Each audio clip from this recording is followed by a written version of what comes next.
واذكروا إذ جعلكم خلفاء من بعد عاد وبوأكم في الأرض تتخذون من سهولها قصورا হযরত সালেহ আলাইহিস সালাম বললেন, ওয়াযকুরু, তোমরা আল্লাহকে স্মরণ করো, আল্লাহর নিয়ামত স্মরণ করো। ইয জাআলাকুম খুলাফা মিন বাদি আদিন, যিনি কওমে আদের পরে তোমাদেরকে প্রতিনিধিত্ব দান করেছেন। কওমে আদের পরে যিনি পৃথিবীতে তোমাদেরকে প্রতিনিধিত্ব দান করেছেন। ওয়াবাওয়াকুম ফিল আরদি, এবং জমিনের মধ্যে তোমাদেরকে স্থায়ী করেছেন। জমিনের মধ্যে তোমাদেরকে আল্লাহ রাব্বুল আলামিন প্রতিষ্ঠিত করেছেন।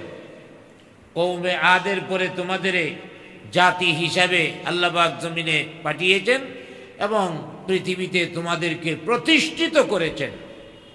এখানে দুইটা বিষয় গেল। তৃতীয় নাম্বার, তাত্তাখিযুনা মিন সুহুলিহা কুসুরা। আল্লাহ পাক বলেন, তাদের যে নিয়ামতগুলি ছিল এর মধ্যে তৃতীয় নাম্বার নিয়ামত আল্লাহ পাক বলছেন, হে সালেহ, আপনি আপনার জাতিকে জানায় দেন তৃতীয় নাম্বার নিয়ামত, তাত্তাখিযুনা মিন সুহুলিহা কুসুরা। তোমরা নরম মাটির মধ্যে মহল নির্মাণ করতে, নরম মাটির মধ্যে খুব চমৎকার চমৎকার মহল নির্মাণ করতে। وَتَنْحِتُونَ الْجِبَالَ بُيُوتًا। আর চতুর্থ নাম্বার, তোমরা পাহাড় কেটে গৃহ নির্মাণ করতে। দুই ধরনের বাড়ি বানাইতো। একটা হলো নরম মাটির মধ্যে, উর্বর মাটির মধ্যে তারা তাদের মহল নির্মাণ করত। আর যখন শীতের সিজন আসতো তখন তারা ভিতরে, পাহাড়ের ভিতরে, পাহাড় কেটে পাহাড়ের ভিতরে তারা গৃহ নির্মাণ করত।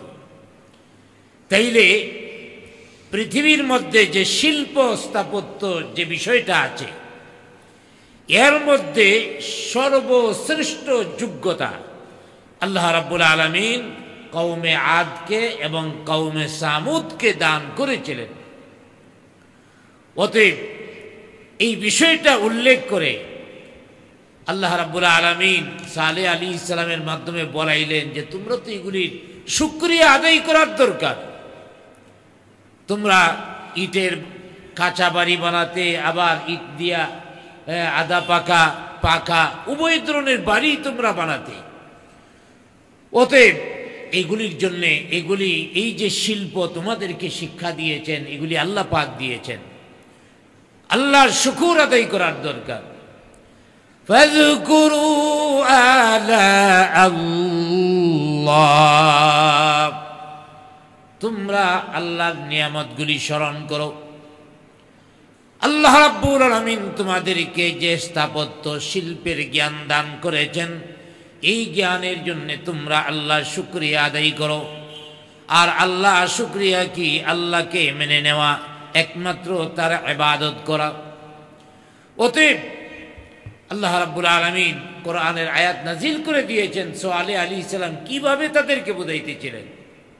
সর্বশেষ তাদেরকে বলেছিলেন, ওয়ালা তা'আসাউ ফিল আরদি মুফসিদিন, ওয়ালা তা'আসাউ ফিল আরদি, তোমরা জমিনের মধ্যে বিশৃঙ্খলা সৃষ্টি করো না। ওয়ালা তা'আসাউ ফিল আরদি মুফসিদিন, তোমরা আল্লাহর জমিনের মধ্যে বিশৃঙ্খলা সৃষ্টি করো না। আল্লাহর জমিনে বিশৃঙ্খলা সৃষ্টি করিও না, এর অর্থটা কি? এর অর্থ হলো আল্লাহ পাক কওমে সামুদকে, কওমে আদকে শিল্প স্থাপত্য কারিগরি যোগ্যতা দান করেছিলেন। অতএব এই যোগ্যতা পায়া তারা আল্লাহর শুকরিয়া আদায় করার দরকার ছিল। কিন্তু পৃথিবীতে যা নিয়ম তাই হয়েছে। একদল মানুষ যখন পৃথিবীতে সম্পদশালী হয়ে যায়, আর্থিকভাবে সমৃদ্ধি লাভ করে, তখন লোকগুলি অহংকারী হয়ে যায়।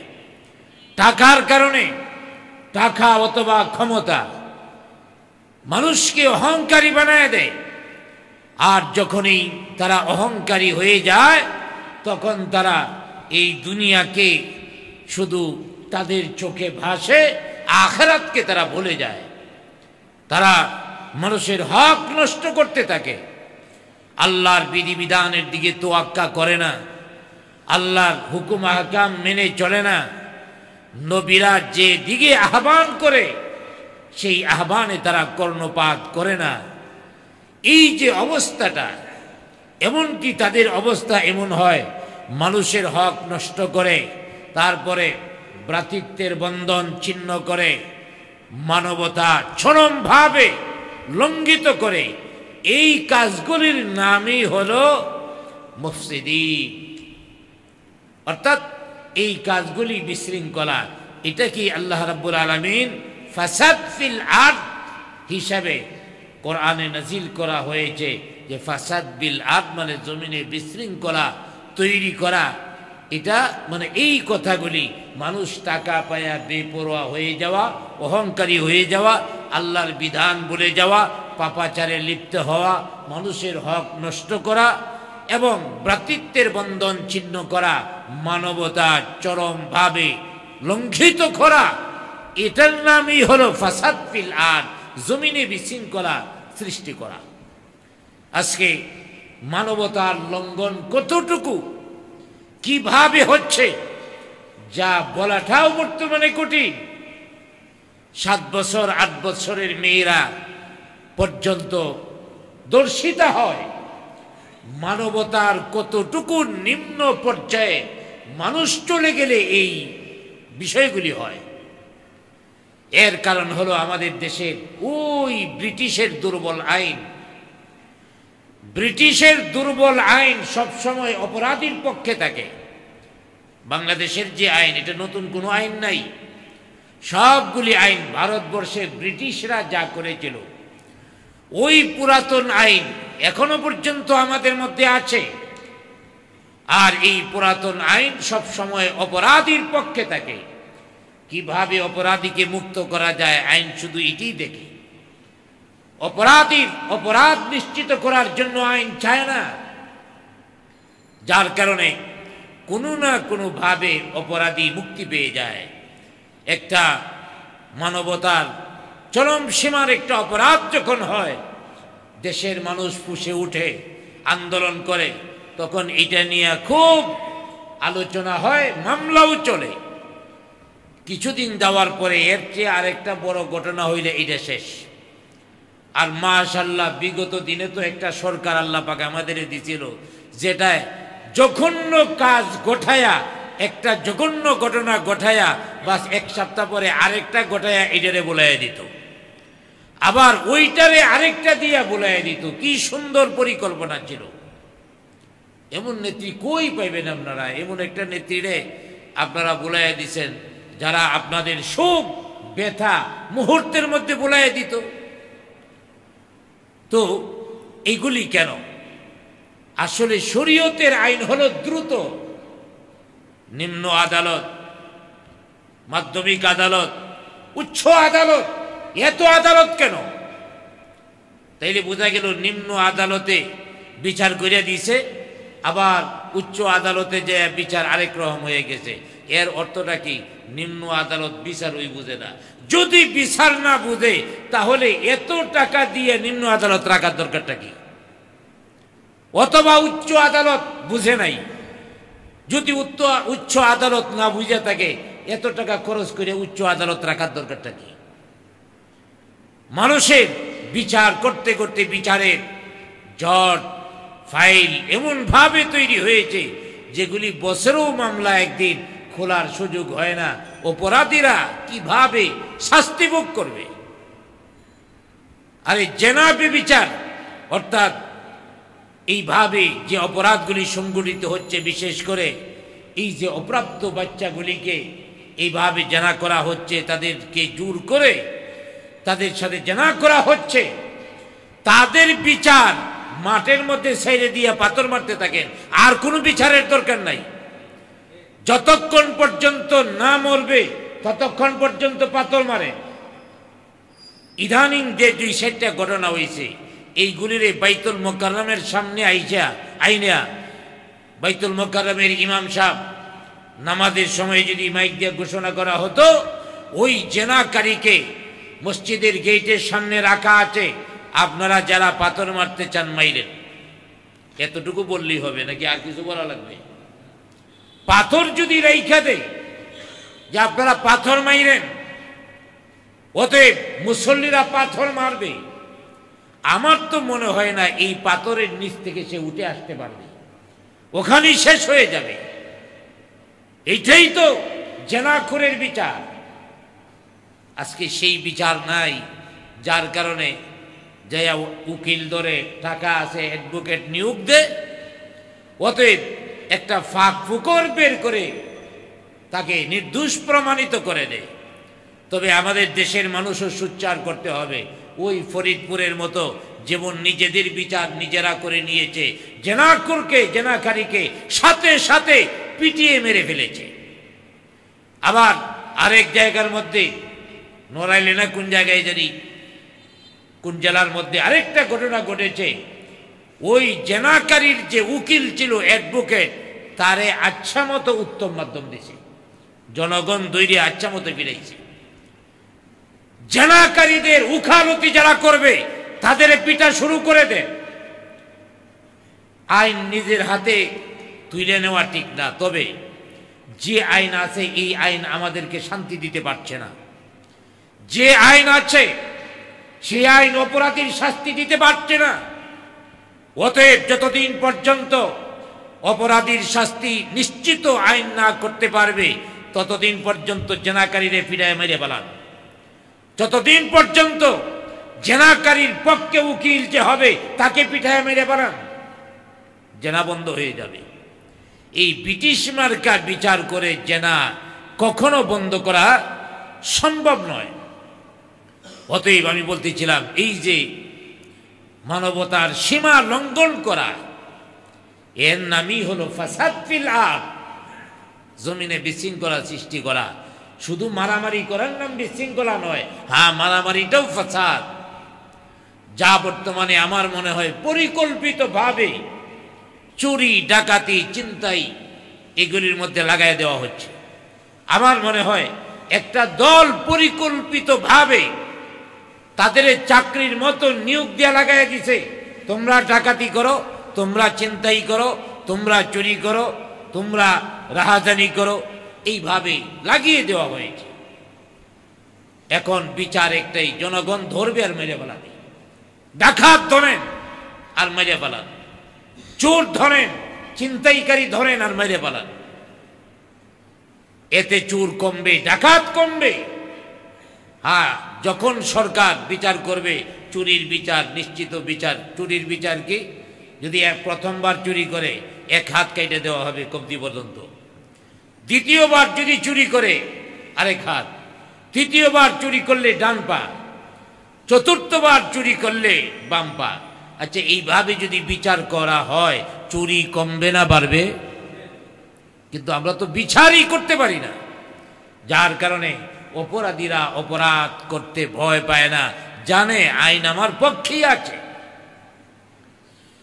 আবার ভাইয়েরা, আমি বলতেছিলাম হযরতে সালেহ আলাইহিস সালাম তাদেরকে বলেছিলেন, ওয়ালা তা'আসাউ ফিল আরদি মুফসিদিন, তোমরা আল্লাহর জমিনের মধ্যে ফাসাদ সৃষ্টি করো না, বিশৃঙ্খলা সৃষ্টি করো না। বিশৃঙ্খলা কি কি বিষয়ে সেই সম্পর্কে আলোচনা করা হয়েছে। এই আয়াতের মধ্যে আরো কয়েকটা বিষয় মুফাসসিরগণ আলোচনা করেছেন। এই আয়াতের মধ্যে আরো কয়েকটা ব্যাখ্যা পাওয়া যায়। এর মধ্যে এক নম্বর ব্যাখ্যা মুফাসসিরগণ বলেছেন, যত নবী আল্লাহ পাক নবী রাসূল পৃথিবীর মধ্যে প্রেরণ করেছেন, সব নবী রাসূলগণের একটা ছিল আকীদা, তার নাম হলো তাওহীদ। আকীদা বিশ্বাস একরকম ছিল। পৃথিবীর মধ্যে যত নবী রাসূল এসেছেন সবাই বলেছেন এক আল্লাহকে মেনে নাও, এক আল্লাহর ইবাদত করো, আল্লাহর সাথে কাউকে শরীক করো না। এইভাবে আল্লাহর ইবাদত করার জন্য সমস্ত নবীগণ দাওয়াত দিয়েছেন। যারা নবীদের আহ্বান প্রত্যাখ্যান করেছে, যারা নবীদের আহ্বান মানে নাই, তাদেরকে নবীগণ ভয় প্রদর্শন করেছে। এই কাজটা হযরতে আদম আলাইহিস সালাম থেকে শুরু করে শেষ নবী মুহাম্মদুর রাসূলুল্লাহ সাল্লাল্লাহু আলাইহি ওয়াসাল্লাম পর্যন্ত সব নবীগণই করেছেন। এই কাজে সমস্ত নবীগণই একরকম করেছেন। এই আয়াতের মধ্যে দ্বিতীয় নাম্বার আরেকটা শিক্ষা পাওয়া যায়। মুফাসসিরগণ বলেছেন পূর্বকালীন উম্মতেরা যখনই নবীর দাওয়াত প্রত্যাখ্যান করেছে তখন তাদের উপরে তাদের অবাধ্যতার কারণে শাস্তি এসেছে। আল্লাহর আসমান থেকে তাদের উপরে শাস্তি পতিত হয়েছে। অতএব আল্লাহ রাব্বুল আলামিন বিভিন্ন জাতিকে ধ্বংস করেছেন। আল্লাহ পাক শুধু জাতিদেরকে ধ্বংস করেই ক্লান্ত হননি। আল্লাহ পাক কুরআনুল কারীমের মধ্যে বিভিন্ন ঘটনা উল্লেখ করেছেন। কেন উল্লেখ করেছেন? এই ঘটনাগুলি উল্লেখ করার কারণ হলো পরবর্তী প্রজন্ম যেন এ থেকে শিক্ষা গ্রহণ করে। আল্লাহ রাব্বুল আলামিন হযরত নূহ আলাইহিস সালামের সম্প্রদায়ের কথা আলোচনা করেছেন, কওমে আদ সম্পর্কে আলোচনা করেছেন, কওমে সামুদ সম্পর্কে আলোচনা করেছেন, হযরত হুদ আলাইহিস সালাম সম্পর্কে আলোচনা করেছেন, তাদের উম্মতকে কিভাবে ধ্বংস করা হয়েছিল। এই বিষয়গুলো আল্লাহ পাক আলোচনা করেছেন পরবর্তী জাতি যেন তাওহীদ ও রিসালতে বিশ্বাস করতে কষ্ট না হয়। এই আয়াতের মধ্যে অর্থাৎ সূরা আরাফের ৭৪ নং আয়াতের মধ্যে আল্লাহ পাক তৃতীয় নম্বর যা বুঝিয়েছেন সেটা হলো দুনিয়াতে আল্লাহর নিয়ামত কাফেরদেরও দান করেন, মুমিনদেরও দান করেন। দুনিয়াতে নিয়ামতের বেলায় আল্লাহ পাক মুমিনদেরকেও দিতে পারেন, কাফেরদেরকেও দিতে পারেন, বরং কাফেরদেরকে আল্লাহ পাক বেশি দেন। কেন? আখিরাতে তারা কিছুই পাবে না, যার কারণে কাফেরদেরকে দুনিয়াতে আরো বেশি দেন। অতএব দুনিয়ার মধ্যে ওই যে কওমে আদ, কওমে সামুদ তাদেরকে এত শক্তিশালী বিল্ডিং বানানোর ক্ষমতা দান করেছিলেন, এত শক্তি দান করেছিলেন। যদিও যুগটা বিজ্ঞানের যুগ ছিল না, প্রগতির যুগ ছিল না, এরপরেও তারা বিজ্ঞানের মতোই কাজ করতে পেরেছে। আল্লাহ পাক এই যে জ্ঞান দান করেছেন, জ্ঞানটাও তাদের জন্য নিয়ামত ছিল। এই নিয়ামতটা বুঝিয়েছেন এই আয়াতে।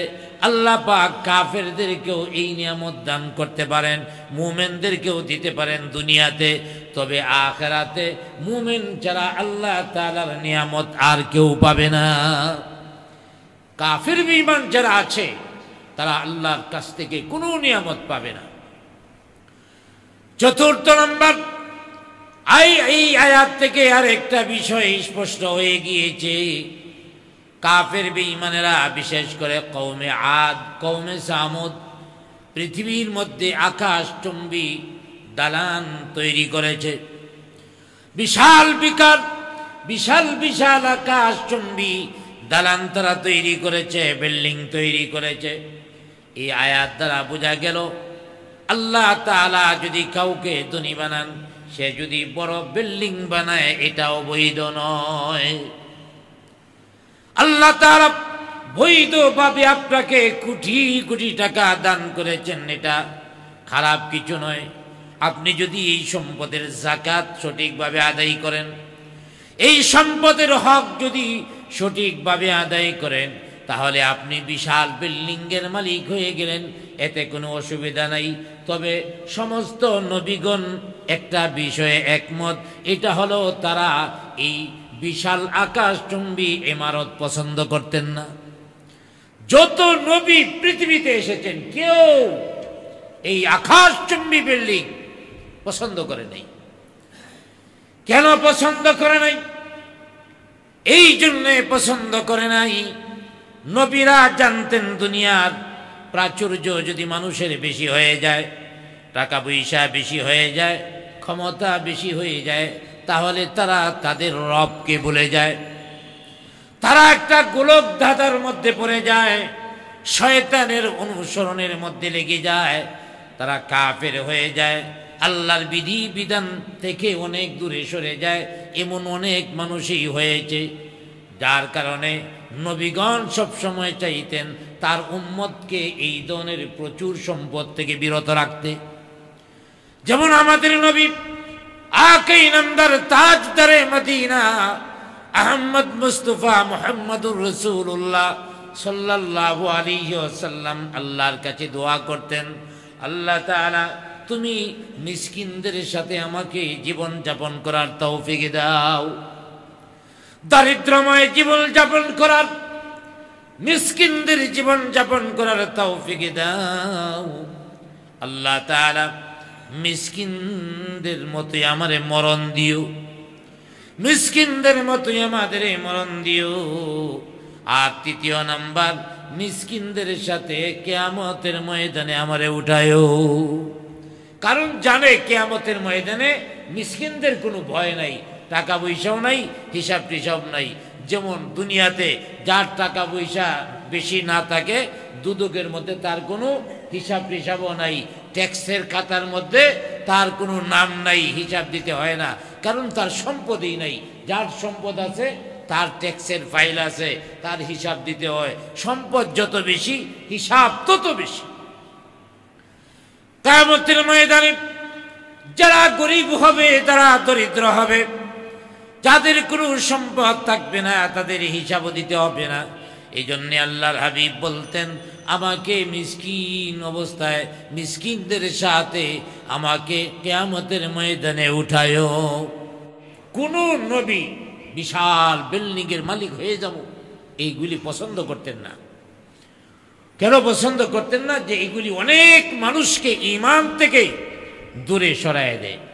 যাক, ওই সালেহ আলাইহিস সালামের সম্প্রদায় কওমে সামুদের অবস্থাটা এমনই হয়েছে, তারা শক্তি, সামর্থ্য, দক্ষতা অর্জন করে তারা বিপরা হয়ে গেছে, আল্লাহকে ভুলে গেছে, আখিরাত ভুলে গেছে, দুনিয়া নিয়েই আছে। 6 মাস তাকে এই পাহাড়ের বাহিরে নরম মাটিতে বিশাল মহলে, আর পরবর্তী সময়ে 6 মাস তাকে তারা পাহাড় কেটে পাহাড়ের ভিতরে। আর তাদেরকে আল্লাহ পাক এত হায়াত দান করেছিলেন, হায়াতটাও কিন্তু আল্লাহর একটা নিয়ামত। কওমে সামুদকে আল্লাহ পাক কতটুকু হায়াত দান করেছিলেন, তাদের হায়াত হলো এমন, তারা মনে করেন পাকা বলেন কাঁচা বলেন, তারা একটা বাড়ি বানাইতো, এই বাড়িটা ভেঙ্গে যেত কিন্তু তাদের মরণ হতো না। বাড়ি ভেঙ্গে গেছে, এরপরও তারা এখনো মরে না। এর মানে কয়েকবার তারা বাড়ি নির্মাণ করতে হইতো তারা মরার লাগিয়া, অর্থাৎ কয়েকশো বছর পর্যন্ত তারা বাঁচত।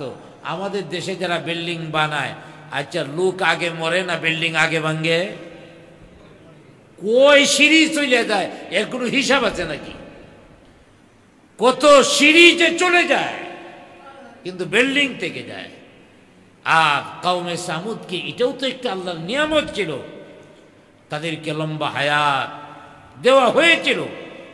তাদেরকে দাওয়াত দেওয়া হলো, সালেহ আলাইহিস সালাম আইসা দাওয়াত দিলেন, তোমরা এক আল্লাহকে মেনে নাও, তোমরা রিসালত মেনে নাও, আল্লাহ ছাড়া আর কারো ইবাদত করো না, আর আমি আল্লাহর পক্ষ থেকে পয়গম্বর, তোমরা আমাকে মেনে নাও।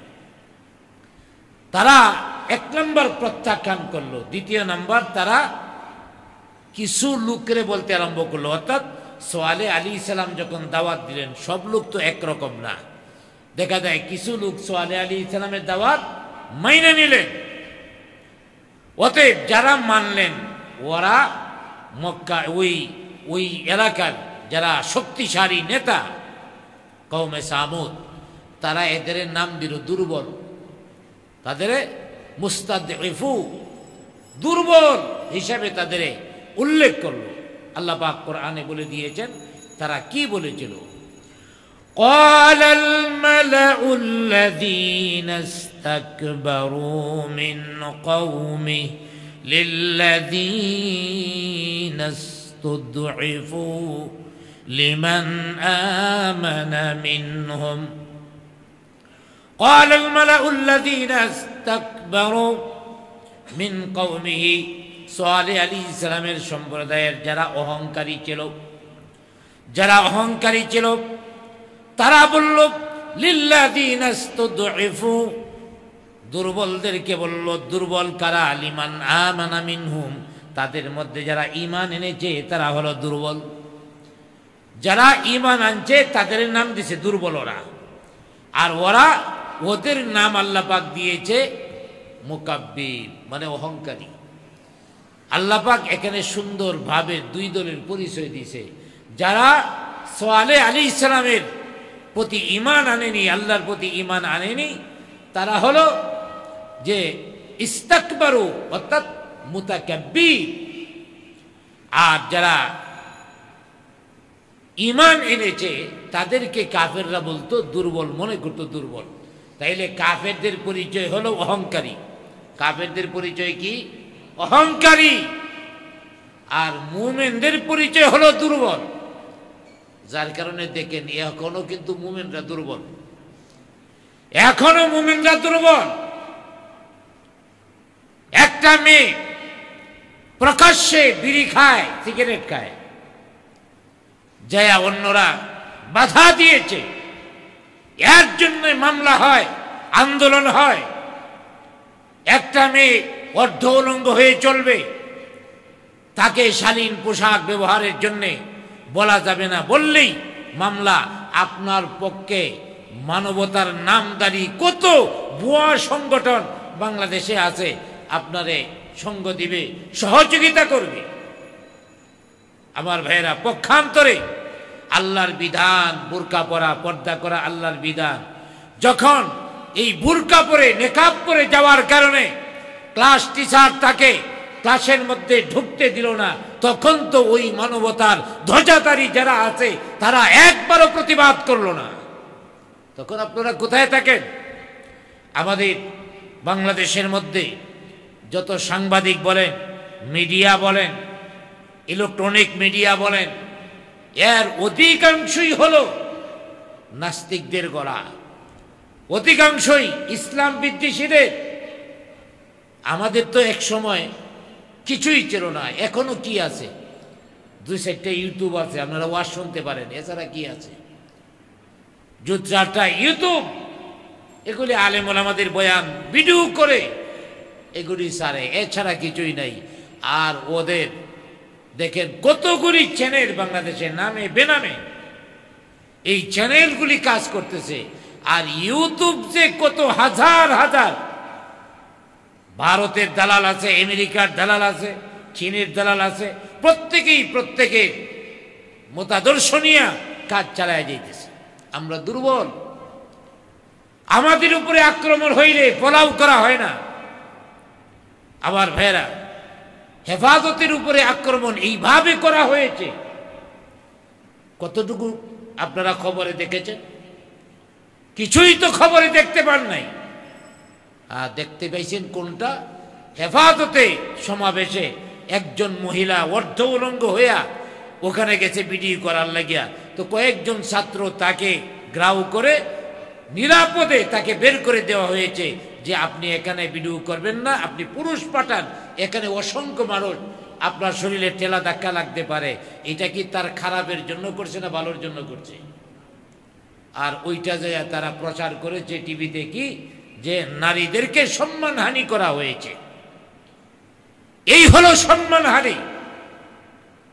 আমার ভাইয়েরা, এই জাতিটা হলো কুকুরের মতো। কুকুর যে কিছু পায়া সম্মানিত নিজেরে মনে করে, ওরাও এই ধরনেরই। ওই মহিলার ভিডিও দেখানো হলো, কিন্তু হাজার হাজার মানুষকে শহীদ করা হলো, এই ভিডিও কিন্তু দেখানো হলো না। তাইলে আমরা দুর্বল, এখনো দুর্বল। আলেম ওলামাদের রক্ত নিয়ে হোলি খেলা খেলে আজকে 2000 ছাত্র রক্ত দিয়েছে, গোটা দেশ পাল্টে গেছে। তাদের রক্তের দাম আছে। আলেম ওলামা এরা তো দুর্বল, দিনদার তারা দুর্বল। তারা হাজার হাজার মরলেও কেউ বলবেও না, বিদেশিরাও বলবে না, দেশের মিডিয়াও বলবে না, বলবে আন্দোলন করলে মরতে হবে। এমনকি বিদেশিরা ফতোয়া দিবে, আমরা যদি এইভাবে নামি, বিদেশিরা ফতোয়া দিবে এটা জঙ্গি আন্দোলন। এই কেনা জোরে বলেন, জঙ্গি আন্দোলন বলে চালিয়ে দেওয়ার চেষ্টা করবে। কেন? আমরা দুর্বল। অতএব ওই সালেহ আলাইহিস সালামের জাতির লোকেরাও যারা বেঈমান, তারা ছিল অহংকারী, ইমানদাররা ছিল দুর্বল। এই জন্যে অহংকারীরা দেখেন কি বলে, قال الملأ الذين استكبروا من قومه। সালেহ আলাইহিস সালামের জাতির মধ্যে যারা অহংকারী তারা বলল, লিল্লাযীনা ইসতুদঈফু, যারা দুর্বল তাদেরকে দুর্বল কারা, লিমান আমানা মিনহুম, তাদের মধ্যে যারা ঈমান এনেছে, যারা ঈমান এনেছে তারা দুর্বল। অথচ তারা জানে না যারা ঈমান আনে তারা দুর্বল দুনিয়াতে হতে পারে, কিন্তু আল্লাহর কাছে তারা দুর্বল নয়, আল্লাহর কাছে তারাই শক্তিশালী। আর কাফের বেঈমানরা হলো মহা দুর্বল। অতএব হযরতে সালেহ আলাইহিস সালামের জাতিরা, অহংকারীরা দুর্বলদেরকে বলল, কি বলল, আতা'লামুনা ইন্না সালিহাম মুরসালুম মির রাব্বি। হযরতে সালেহ আলাইহিস সালাম সম্পর্কে অহংকারীরা দুর্বলদেরকে, ঈমানদারদেরকে বলল, তোমরা কি সালেহকে নবী হিসাবে মানো? আতা'লামুনা ইন্না সালিহান মুরসালুম মির রাব্বিহি, তোমাদের রবের পক্ষ থেকে প্রেরিত নবী হিসাবে তোমরা কি সালেহকে মনে করো? দেখেন প্রশ্নটা কিভাবে করে, এটা এভাবে বলে নাই তোমরা কি সোয়ালের উপরে ঈমান রাখো, এটা না হইলে কি বলে, তোমরা কি সালেহকে সত্য নবী মনে করো? ঈমানদাররাও জবাবটা দিয়া দিয়েছে, মনে করার কি আছে, আমরা তো তারে নবী হিসাবে মেনে নিছি, মনে করার কিছু নাই। ক্বালু ইন্না বিমা উরসিলা বিহি মুমিনিন। সালেহ আলাইহিস সালামের জাতিদের মধ্যে যাদেরকে দুর্বল বলা হতো, ঈমানদার, তারা বলল সালেহ আলাইহিস সালাম সত্য নবী, এটা মনে করার কিছুই নাই, বরং সালেহ আলাইহিস সালামের উপরে আমরা ঈমান এনে ফেলেছি। জুড়ে বলি সুবহানাল্লাহ। সালেহ আলাইহিস সালামের উপরে আমরা ঈমান এনেছি, অতএব তাকে বিশ্বাস করেছি, মনে করার কিছু নেই। যাক, আমি বলতেছিলাম, এবার সালেহ আলাইহিস সালামের জাতিরা যখন দেখলো একদলে সালেহ আলাইহিস সালামকে মেনে ফেলেছে, নবী হিসাবে স্বীকার করেছে, তখন অহংকারী যারা তারা বেপরোয়া হয়ে গেল। তারা কি করলো, যে কাজটা করার জন্য বারবার বারবার না করা হয়েছিল তাই করলো। ফাকারুন নাকাতা ওয়া আতাউ আন আমরি রাব্বিহিম। আল্লাহ রাব্বুল আলামিন বলেন, ফাকারুন নাকা, অতএব কাফির বেঈমানেরা উটটাকে বধ করলো, যে উট সালেহ আলাইহিস সালামের কাছে নিদর্শন হিসাবে আল্লাহ পাক দিয়েছিলেন। ওয়া আতাউ আন আমরি রাব্বিহিম, এবং তারা তাদের রবের আদেশও লঙ্ঘন করলো। তারা উটটিকে হত্যা করলো, আল্লাহর আদেশ লঙ্ঘন করলো। তারপরে তৃতীয় নাম্বার আরেকটা কাজ করলো, দেখেন তাদের সাহস কত। ক্বালু ইয়া সালিহু ইতিনা বিমা তুইদুনা।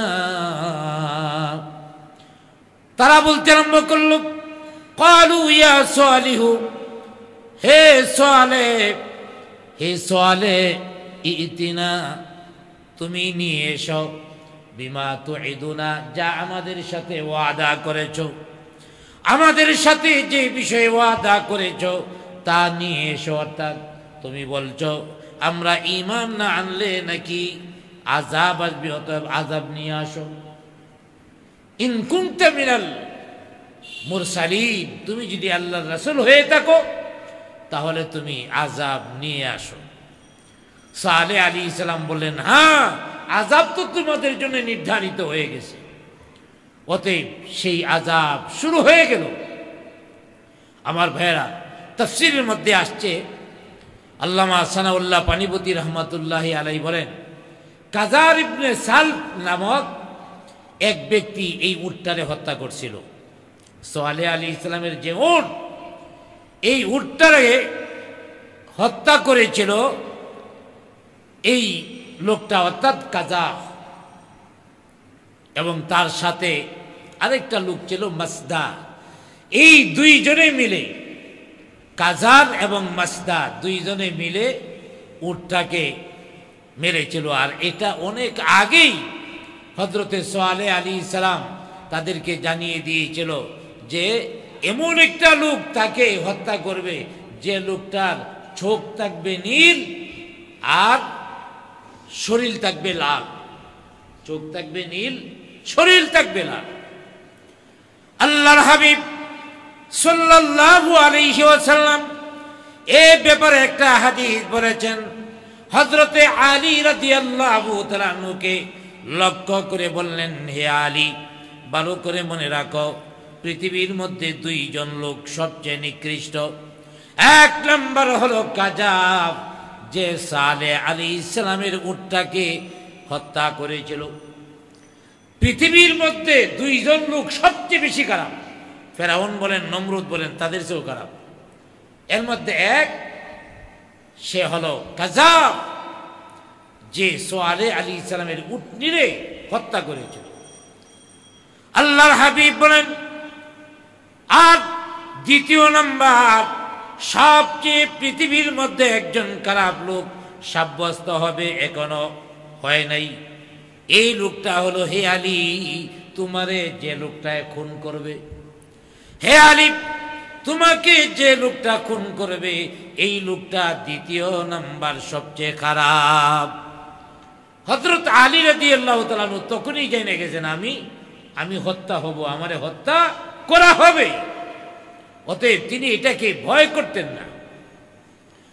অতএব তাদের কাছে শাস্তি, তারা যেহেতু শাস্তি চাইল, আল্লাহ পাক শাস্তি দিয়া দিয়েছেন। কি শাস্তি? আল্লাহ পাক কোরআনে বলেন, ফাআখাযাতুহুমুর রাজফা, হঠাৎ করে একটা আওয়াজ হলো, ভূমিকম্প হলো। কোরআনুল কারীমের মধ্যে ইশারা দিয়ে আলোচনা করতেছেন, ইশারা, ইঙ্গিত, সংক্ষেপ না, ইঙ্গিত। ফাআখাযাতুহুমুর রাজফা, হঠাৎ করে একটি আওয়াজ সংঘটিত হলো, ভূমিকম্প হলো। ফাআসবাহু ফি দারিহিম জাসিমিন। অতএব এই একটা মাত্র আওয়াজের কারণে সকাল যখন হয়ে গেল, তখন দেখা গেল প্রত্যেকেই তাদের ঘরের দরওয়াজার সামনে উপর হইয়া মরে পড়ে রয়েছে। একটা আওয়াজে মরে গেছে। একটু চিন্তা করেন আমার ভাইরা, সব শেষ। ফাতাওয়াল্লা আনহুম, অতএব সালেহ আলাইহিস সালাম এই এলাকা ছেড়ে দিলেন। ওয়াকালা ইয়া কওমি লাকাদ আবলাগতুকুম রিসালাত রাব্বি। এলাকা ছাড়ার আগে হযরত সালেহ আলাইহিস সালাম আরেকটা কাজ করলেন। ওয়াকালা, এবং বললেন, ইয়া কওমি, হে আমার সম্প্রদায়, লাকাদ আবলাগতুকুম রিসালাত রাব্বি, আমার রবের পক্ষ থেকে যে পয়গাম ছিল তোমাদের কাছে তা পৌঁছায় দিছে। আমার ভাইয়েরা, একটা প্রশ্ন হতে পারে, সালেহ আলাইহিস সালাম যাদের সাথে কথা বলছে এরা মৃত না জীবিত? কারণ ভূমিকম্পে তো সব শেষ। ভূমিকম্প আইসা সব মরে গেছে, কেউ জীবিত নাই, শুধু ঈমানদাররা জীবিত আছে। তো ইমানদারদের সাথে তো আর কথা বলার দরকার নেই। সালেহ আলাইহিস সালাম ওরা তো ঈমান গ্রহণ করছেই। অতএব যারা ঈমান গ্রহণ করে নাই কাফের, তাদেরই বলতেছে ইয়া কওমি লাকাদ আবলাগতুকুম রিসালাতা রাব্বি, আমি আমার রবের পক্ষ থেকে যা সংবাদ ছিল তোমাদের নিকটে পৌঁছে গেছি। তাইলে মৃতদের সাথে তিনি কথা বলতেছে। আপনারাই বলেন, মৃত ব্যক্তিদের সাথে কথা বলা যায়? আমরা কোনোদিন মৃত ব্যক্তির সাথে কথা বলি? তবে হ্যাঁ, মুফাসসিরগণ বলেছেন মৃত ব্যক্তিদের সাথে কথা বলা যায়। আগে আসুন তিনি কি কথাগুলি বলছিলেন। সালেহ আলাইহিস সালাম 1 নম্বর বলেছিলেন আবলাগতুকুম রিসালাতা রাব্বি, আমার রবের পক্ষ থেকে যে সংবাদ এসেছে আমি তোমাদের পৌঁছায় দিছি। আর 2 নম্বর ওয়া নাসাহতু লাকুম, আর আমি ছিলাম তোমাদের জন্য নসিহতকারী, হিতাকাঙ্ক্ষী। ওয়ালাকিন লা তুহিব্বুনান নাসিহিন, কিন্তু তোমরা এই উত্তম নসিহতকারীকে ভালোবাসতে পারো নাই, মহব্বত করতে পারো নাই। এই কথাগুলি বলছে। তাইলে এখন আসেন, মৃত ব্যক্তিদের সাথে তিনি কথা বললেন কেন? এর দ্বারা বোঝা যায় মৃত ব্যক্তিদের সাথে কথা বলা যায়। যেমন আমাদের নবী সাল্লাল্লাহু আলাইহি ওয়াসাল্লাম মৃত ব্যক্তিদের সাথে কথা বলেছেন। আবার ভাইয়েরা, বদরের যুদ্ধ যখন সংগঠিত হল, বদরের যুদ্ধ শেষ, কাফের বেঈমানদের 70 জন নেতৃস্থানীয় লোক মারা গেল, 70 জন বন্দী হয়ে গেল। 70 জনকে একটা গর্তের মধ্যে নিক্ষেপ করা হলো। যুদ্ধ শেষ হয়ে গেল, 3 দিন চলে গেল। আল্লাহর হাবিব সাল্লাল্লাহু আলাইহি ওয়াসাল্লাম এই গর্তের কাছে যায় দাঁড়ালেন। দাঁড়াইয়া আল্লাহর হাবিব ডাক দিয়া ওই গর্তের লোকদের ডাক দিয়া নাম ধরে ধরে ডাকতে শুরু করলেন। ইয়া আবু জাহাল ইবনে হিশাম, ইয়া উমাইয়া ইবনে খাল, ইয়া উতবা ইবনে রাবিআ, ইয়া শাইবা ইবনে রাবিআ। এইভাবে মক্কার নেতৃস্থানীয় লোকদেরকে নাম ধরে ধরে আল্লাহর হাবিব ডাকতেছেন আর বলতেছেন, ও কাফের নেতারা, আজ যদি তোমরা আমার কথা মানতা তাহলে এই দিনটা হলো, এই দিনটা হইতো তোমাদের জন্য আনন্দের দিন। আজ আমার কথা না মানার কারণে বদরের যুদ্ধের ময়দানে তোমরা কত বিক্ষত হইয়া প্রাণে মরে গর্তের ভিতরে তোমরা নিক্ষেপিত হয়েছ। যদি তোমরা আমার কথা মানতা তাহলে তোমাদের মৃত্যু হওয়া লাগতো না, বরং তোমাদের নেতৃত্ব কর্তৃত্ব আরো বেড়ে যেত। আল্লাহর হাবিব বলতেছেন, হে লোকেরা, কাফের নেতারা, ভালো করে দেখো, আল্লাহ পাক আমাদের সাথে যে ওয়াদা করেছেন আমরা সেই ওয়াদা সত্য পেয়েছি। আল্লাহ পাক ওয়াদা করেছিলেন মুসলমানদেরকে সাহায্য করবেন। আল্লাহ পাক বদরের প্রান্তে আমাদের সাহায্য করেছেন, আর তোমাদের বেলায় শাস্তির বিধান করবেন, এটা আল্লাহ পাক বলেছেন। তোমরা শাস্তি পাইছো কিনা একটু ভালো করে দেখে নাও, একটু ভালো করে দেখে তো শাস্তি পাইছো কিনা। হযরতে ওমর রাদিয়াল্লাহু তাআলা আনহু আইছেন, আইসা দাঁড়ায়া নবীজিরে বলেন, হুজুর, মুস্কি মুস্কি হাসতেছে আর মজা করে কয়, হুজুর, ওদের মরার 3 দিন পরে নি ওদের লোকে কথা কন, মরার 3 দিন পরে আইসেন কথা কোয়ার লাগিয়া। আল্লাহর হাবিব ডাক দিয়া বলেন, হে ওমর, আমি যে কথাগুলি বলছি, যে নেতারা কূপের ভিতরে আছে তারা যতটুকু শুনছে এর চেয়ে বেশি একটুকু তুমি কিন্তু শুনছো না, অর্থাৎ তোমাদের চেয়ে কম তারা শ্রবণ করছে না, প্রত্যেকেই তারা একান থেকে শ্রবণ করছে।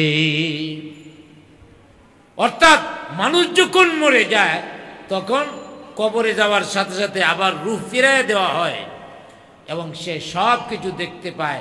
এমনকি আল্লাহর হাবিব এক হাদিসের মধ্যে বলেছেন যে রূহ যখন কবরে ফিরিয়ে দেওয়া হয়, কবরে থেকে মাইয়েতটা তার আত্মীয় স্বজনের চলাফেরা শুনে বুঝতে পারে তার আত্মীয়রা যাইতেছে। সুবহানাল্লাহ বলি।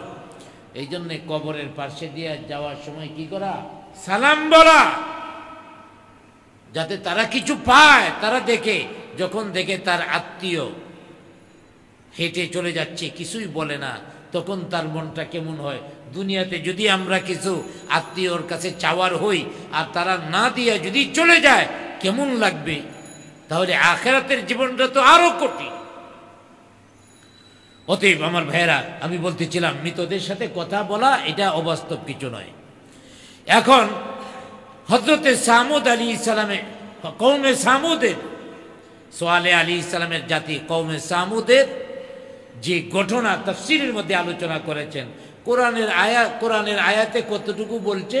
তারা উট চাইছে, পাথর থেকে একটা উট, গাভীন উট বেরিয়েছে, আর এই উটটা বাইরেই বাচ্চা দিয়েছে, তারপরে পানি পান করছে, কয়েকজনে মেরে ফেলাইছে। এই তো ঘটনা। আর এখানে হযরতে আমর ইবনে খারেদা রাসূল আকরাম সাল্লাল্লাহু আলাইহি ওয়াসাল্লাম থেকে ঘটনা বলেছেন। তিনি বলেছেন যে আল্লাহর হাবিব সাল্লাল্লাহু আলাইহি ওয়াসাল্লাম ইরশাদ করেছেন যে আদ জাতিকে ধ্বংস করার পরে আল্লাহ পাক কওমে সামুদকে জমিনে, আল্লাহর জমিনে প্রতিষ্ঠিত করলেন, তাদের বস্তিতে প্রতিষ্ঠিত করলেন। ওরাও উন্নতির শীর্ষস্তরে চলে গেল। তারা শিল্প স্থাপত্যের মধ্যে অগ্রণী ভূমিকা তারা পালন করলো। যাক, এক সময় আল্লাহ পাক সালেহ আলাইহিস সালামকে নবী বানায়া তাদেরকে দাওয়াত দেওয়ার জন্য পাঠাইলেন। কেন? তারা মূর্তি পূজা করত, বিভিন্ন মূর্তির পূজা করত। সালেহ আলাইহিস সালাম এসে বললেন, তোমরা এক আল্লাহর ইবাদত করো, আল্লাহর সাথে আর কাউকে শরীক করো না। হযরতে সালেহ আলাইহিস সালাতু ওয়াস সালামের কাছে কিছু লোক আসলো। হযরতে সালেহ আলাইহিস সালামের কাছে এসে কিছু লোক বলতে আরম্ভ করলো, হ্যাঁ সালেহ, হ্যাঁ তোমার দাওয়াত আমরা মানব, তোমার দাওয়াত আমরা মানব, তবে একটা কাজ করতে হবে। কি কাজ? আগামীকাল অমুক জায়গার মধ্যে আমাদের মেলা আছে, ওই মেলার মধ্যে আমরা মূর্তিগুলি নিয়ে যাব, আর তুমি ওই মেলার মধ্যে হাজির হইবা। আমরা মূর্তির কাছে দোয়া করব, তুমি তোমার আল্লাহর কাছে দোয়া করবা। যার দোয়া কবুল হয় সে ধর্মই ঠিক আছে। তোমার দোয়া যদি কবুল হয় তাহলে আমরা তোমার সাথী হয়ে যাব, আমাদের দোয়া যদি কবুল হয় তাহলে তুমি আমাদের সাথী হয়ে যাইবা।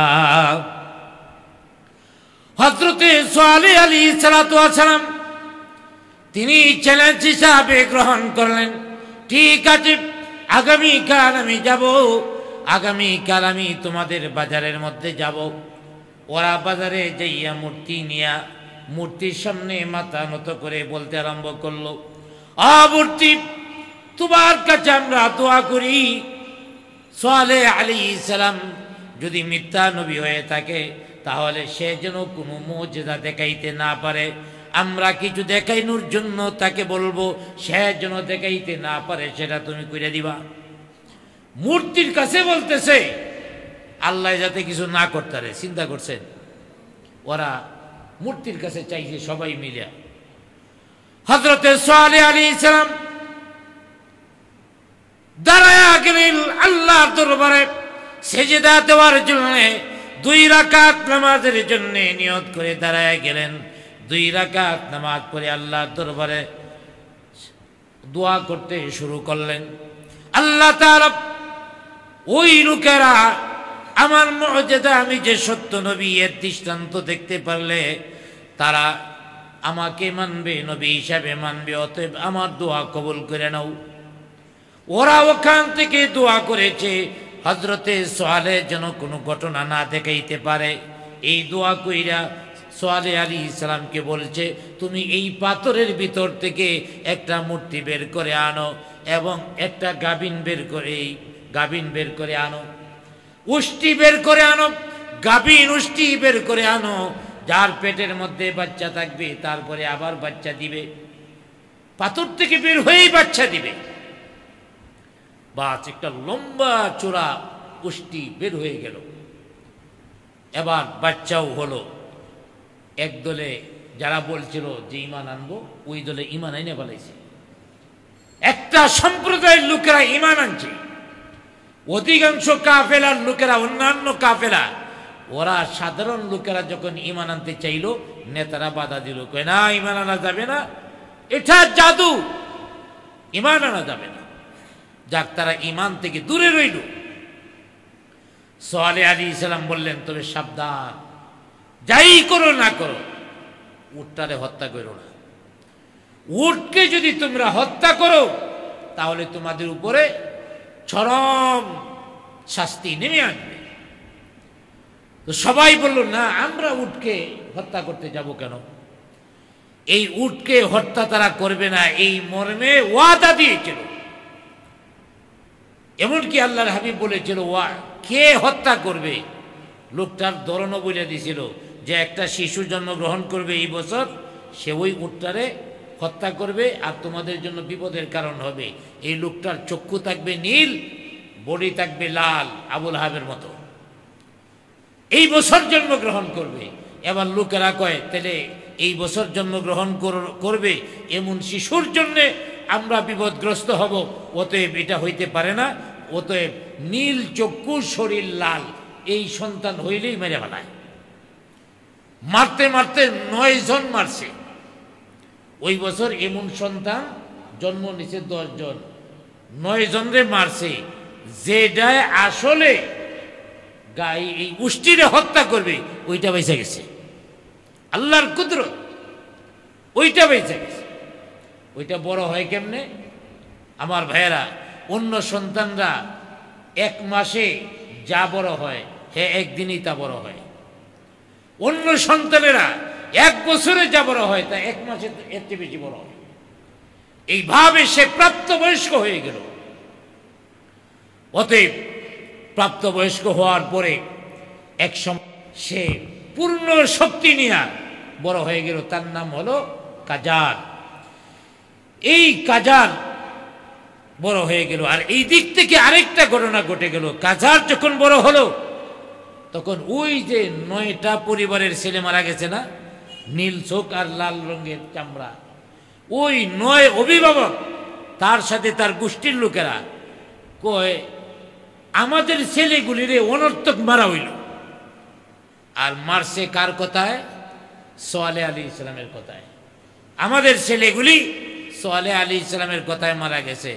আমাদের দেশের মধ্যেও দেখবেন এমন হয়, ইসলামী আন্দোলন করতে যায়া, সংগ্রাম করতে যায়া মারা গেছে, কই অমুক হুজুরে নিয়ে আমার ছেলেটারে মারছি, আর নইলে আমার ছেলে মরল, নইলে আজরাইল মনে হয় এই ছেলে হুজুরে আইনে দিছে। আজরাইল যার যখন আসার তখনই আনবে। অতএব ওই 9 পরিবার বলল, অনর্থক আমগর সন্তানগুলিরে হত্যা করছে। আমগর সন্তান যদি থাকতো তাহলে এখন ওই কাজারের মতো বড় হইতো। কি সমস্যা ছিল? কাজার যদি নীল রঙের হইয়া, লাল চামড়াওয়ালা হইয়া জীবিত থাকতে পারে, আমগর সন্তানগুলি জীবিত থাকতে অসুবিধা কি ছিল? অতএব তারা বলল, প্রতিশোধ নিতে হবে। কি প্রতিশোধ? যে আমরা সালেহ আলাইহিস সালাম মেরে ফেলাম। তো মারলে তো তার লোকেরা আবার আমাদের মেরে ফেলবে, কি করা যায়? কয় না, মারতে হবে। কিভাবে? আমরা আজকে সফরে চলে যাব। ওই 9টা পরিবারের লোক সফরের মধ্যে বের হয়ে গেল। সবাইকে জানায় দেওয়া হলো, আমরা অমুক দেশের মধ্যে সফরে চলে যাচ্ছি, কয়েকদিন পরে আসব। সবাই যাইয়া একটা পাহাড়ের গুহায়, সীমান্ত এলাকায় পাহাড়ের গুহায় তারা যায়া পলায়া রইল। লোকজন মনে করছে দেশ ছেড়া পলায়া গেছে। আর গুহার মধ্যে তাইকা চিন্তা করলো সালেহ আলাইহিস সালামকে কিভাবে মারা যায়। তারা জানায়, হযরতে সালেহ আলাইহিস সালাম দিনের বেলায় দাওয়াতের কাজ করেন এবং বস্তিতেও সময় দেন। আবার যখন রাত্র হয়ে যায়, বস্তিতে যান না, দাওয়াতের কাজেও যান না। তিনি একটা মসজিদের মধ্যে যান, যাকে বলা হয় মসজিদে সালেহ। এখনো মসজিদ আছে, এই মসজিদের নাম মসজিদে সালেহ। এই মসজিদে সোয়ালের মধ্যে তিনি চলে যান, সারা রাত পর্যন্ত আল্লাহর ইবাদত করেন, এইভাবে ইবাদত করে কাটায়া দেয়। ওরা চিন্তা করলো যখনই ওই মসজিদে সোয়ালের মধ্যে ইবাদত করার জন্য আসবে, তাকে মাইরা আমরা আবার গুহার ভিতরে যাইয়া আমরা আশ্রয় নিব, যাতে করে কেউ বুঝতেও না পারে আমরা মেরেছি। ওরা এই নিয়ত করিয়া গুহা থেকে বের হওয়ার জন্য প্রস্তুতি নিছে। এর মধ্যে গুহা ভাঙ্গিয়া সবগুলির উপরে পড়িয়া সবগুলি মরে রয়েছে, কোনোটা গুহার বাইরে, কোনোটা গুহার ভিতরে, সবগুলি মরা। কিন্তু ওরা যে এই প্রোগ্রামে গেছে, এদের কিছু লোক কিন্তু দেশের ভিতরে জানে যে এই কাজ করবো, মারবো, এরাও মরছে কিনা দেহার জন্য গেছে। যায় দেহে না, রাস্তার মধ্যে দেহে সোয়ালে আলাইহিস সালাম আসতেছে, চিন্তা করলো তাইলে মনে হয় আজকে মারতে পারে নাই, সামনে যাই, যায় দেহে হেদের লোক সবই মরা। আবার চিৎকার শুরু করল, ও জাতির লোকেরা, হযরত সোয়ালে আলাইহিস সালাম 9টা সন্তানকে মাইরা তার আপত্তি মিটে নাই, এই 9টা সন্তানের পরিবারকেও সেই লোকটা হত্যা করলো। জিনবুত নিয়া পাহাড়ের মধ্যে এই 9টা পরিবারের লোকজনকেও হত্যা করলো। চিন্তা করছেন কত বড় খারাপের খারাপ ওরা। ওরা নিজেদের শাস্তি পেয়েছে, আর ওরা যে ওদের হত্যা করতে হবে। এবার বিশাল টিম তৈরি হলো, সোয়ালে আলাইহিস সালামকে আর রাখা হবে না, সোয়ালে আলাইহিস সালামকে মেরে ফেলতে হবে। অতএব বিশাল টিম নিয়ে তারা সোয়ালে আলাইহিস সালামের বাড়ির সামনে গেল। আল্লাহ পাক এমন পাথর বৃষ্টি দিয়েছেন, সবগুলি শেষ। আল্লাহর নবীরে মারবা, আমার ভাইয়েরা, সব যখন শেষ হয়ে গেল, এখন এর ভিতর দিয়ে আবার আরেক কাণ্ড ঘটে গেল।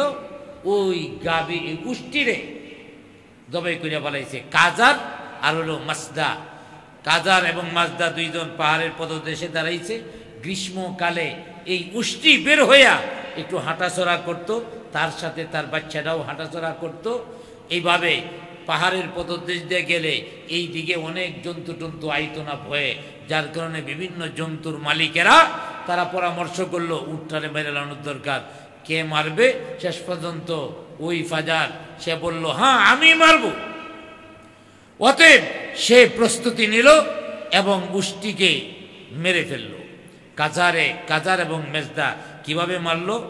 মেজদার কাছে যখন উটটি যায়, উটের উরাতের মধ্যে একটা তীর মারলেন, আর উট একটা চিৎকার দিল। এর মধ্যে সে আবার উটের বডির উপরে আঘাত করলেন, উট আরেকটা চিৎকার দিল, এর মধ্যে তার একটা তরবারি একেবারে কলিজার মধ্যে ঢুকাই দিল। উটটা চিল্লাইতে চিল্লাইতে কিছুক্ষণের মধ্যেই শেষ হয়ে গেল। হযরতে সোয়ালে আলাইহিস সালাম খবর পাইয়া ঘটনাস্থলে পৌঁছে গেল। আইসা থেকে ওরা উটের গুস্ত বানায়া বন্টন করিয়া নিয়ে যায়। উটের গুস্ত খাইব, উটের গুস্ত খাইব, এই জন্য উটের গুস্ত বন্টন করিয়া নিয়ে যায়। তখন হযরত সোয়ালে আলাইহিস সালাম বললেন, আরে কপাল পোড়ারা, উটের বাচ্চাটা কই? কই জানি না। কই বাচ্চাটারে খুঁজা বাইর কর, যদি বাইর করতে পারোস তাও হয়তো আল্লাহ পাক তোদের মাফ করতে পারে, আর যদি বাচ্চা বের করতে না পারো তোদের রেহাই নাই। তারা বাচ্চাটাকে খোঁজার জন্য বের হয়ে গেল। যারা মেরেছে তাদের অন্তরের মধ্যে এক ধরনের ভয়, আর যারা মারে নাই তারাও ভয় করতেছে, কারণ জানে হযরতে সোয়ালে বলেছেন আল্লাহর পক্ষ থেকে শাস্তি আসবে, আর শাস্তি যখন আসবে তখন কাজার আর মেজদার উপরে আসবে না, গোটা জাতির উপরে আযাব আসবে। অতএব সবাই বাচ্চাটাকে খোঁজাখুঁজি শুরু করলো। বাচ্চাটা পাহাড়ের উপরে পা পা করে উঠতে শুরু করলো, লোকজন উঠতে শুরু করলো। তাফসীরের মধ্যে আসছে এত উঁচু হয়ে গেল পাহাড়টা, তারা আর উটের বাচ্চাটাকে খুঁজে পাইল না, কারণ পাহাড়টা ওই দিন এত উঁচা আল্লাহ পাক বানায় দিয়েছিলেন, দুনিয়ার কোনো প্রাণী তো উঠবে দূরের কথা, পাখি পর্যন্ত ওই পাহাড়ের চূড়ায় যাইতে পারত না। কত উচ্চ হয়েছিল এই পাহাড়, পাখি উড়িয়া এত উঁচে যাইতে পারত না। যা ওই উটের বাচ্চাটা উপরে উঠে গেল, যা কেউ পাচ্ছে না। হঠাৎ করে হযরতে সোয়ালে আলী ইসলামের নজরে পড়ে গেল। উটটা সোয়ালে আলী ইসলামের দিকে তাকায়া চোখ থেকে পানি ঝরছে। আবার ভাইরা হযরতে সোয়ালে আলী ইসলামের দিকে তাকিয়ে আছে, চোখ থেকে জার জার জার জার করে পানি পড়েছে। আর তিনটা চিৎকার মারলেন, 1 2 3 তিনবারে তিনটা চিৎকার মারলেন। এত হৃদয় বিদারক চিৎকার, এই চিৎকারের কারণে একটা পাথর বিদীর্ণ হয়ে গেল, ফেটে গেল। বাচ্চাটা এই পাথরের ভিতরে ঢুকে গেল, পাথর আবার লেগে গেল। আর এই তিনটা আওয়াজের কারণে সোয়ালে আলী ইসলাম বললেন, হে আমার জাতিরা, আর তোমাদের রেহাই নাই। উটের বাচ্চাটা তিলটা চিৎকার দিয়েছে। এই তিলটা চিৎকার হলো, তিলটা দিল তোমাদের জন্য হায়াত। এক একটা চিৎকার এক এক দিন হায়াত তোমাদের জন্য আছে, এরপরে আর তোমরা বাঁচতে পারবে না। এর নমুনা কি? আজ বুধবারে ঘটনা ঘটেছে। ঘটনাটা ঘটেছিল বুধবারে, অতএব বৃহস্পতিবার সকালে তোমাদের সবার চেহারা হলুদ হয়ে যাবে। আর শুক্রবার যখন আসবে তোমাদের চেহারা লাল হয়ে যাবে। শনিবার যখন আসবে তোমাদের চেহারা কালো হয়ে যাবে। আর রবিবার যখন আসবে তোমাদের উপরে তোমাদের শাস্তি চলে আসবে। তাইলে শাস্তিটা নির্ধারিত আছে না নাই? শাস্তি নির্ধারিত হয়ে গেছে। ওরা একদল হয়ে গেল, কয় তাইলে এক কাজ করি। কি কাজ? কয় 3 দিন পরে যেহেতু আমাদের মরে যাইতে হইব, এমনেও মরবো হেমনেও মারবো, তাহলে নবী সোয়ালে আলাইহিস সালামরে বাঁচায় রেখে লাভ কি? ওইটা মেরে ফেলাই। কত বড় শয়তান চিন্তা করছে, নবী সোয়ালেও কো মেরে ফেলাই।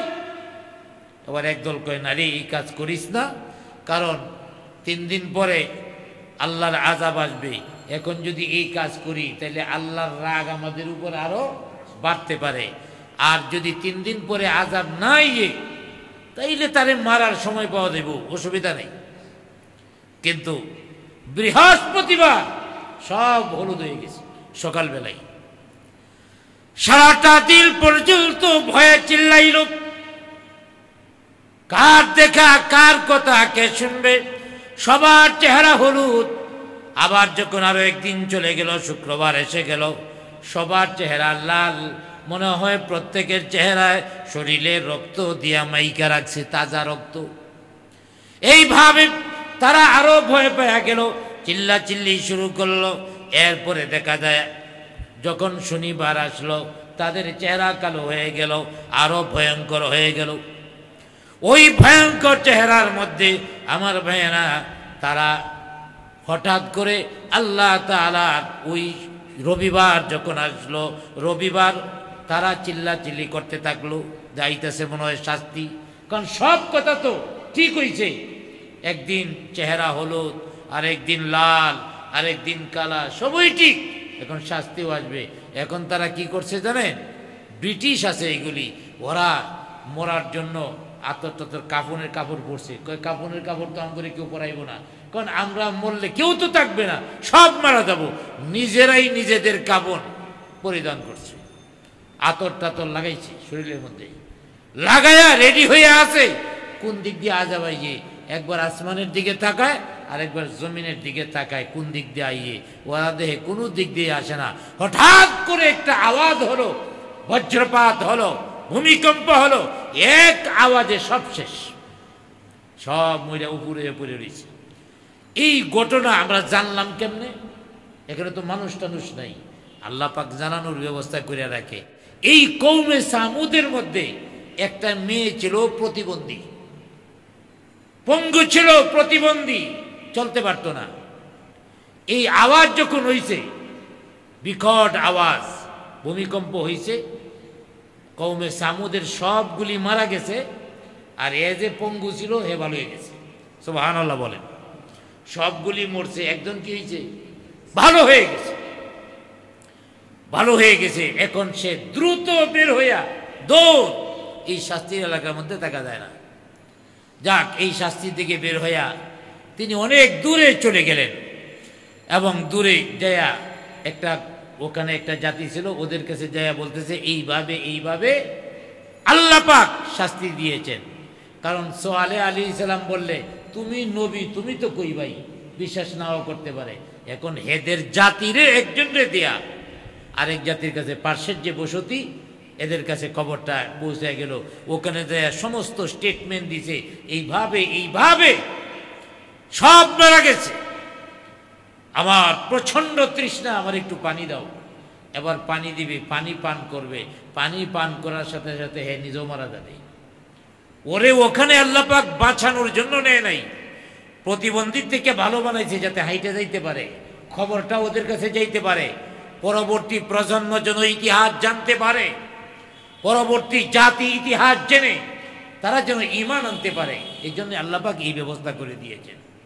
অতএব আমার ভাইয়েরা, এই ঘটনা আরও কয়েকটা হাদিস বিভিন্নভাবে আলোচনা করা হয়েছে, সবগুলি বলা যাবে না। শুধু একটা হাদিস আমি আপনাদের সামনে উপস্থাপন করলাম, যে ঘটনাটা কিভাবে ঘটেছে। আরও বিভিন্ন বিবরণ এই ঘটনার ব্যাপারে হাদিসের মধ্যে রয়েছে, তাফসিরের মধ্যেও রয়েছে।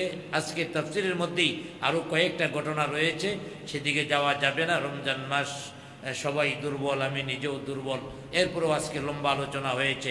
আল্লাহ পাক আমাদের সবাইকে কবুল মঞ্জুর করে নেক, সকলে বলি আমিন। আস্তাগফিরুল্লাহ রাব্বি মিন কুল্লি যামবিন ওয়া আতুবু ইলাইহি, লা হাওলা ওয়ালা কুওয়াতা ইল্লা বিল্লাহিল আলিয়্যিল আযীম।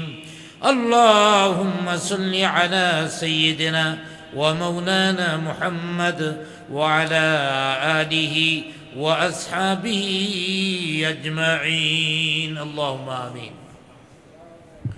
ربنا ظلمنا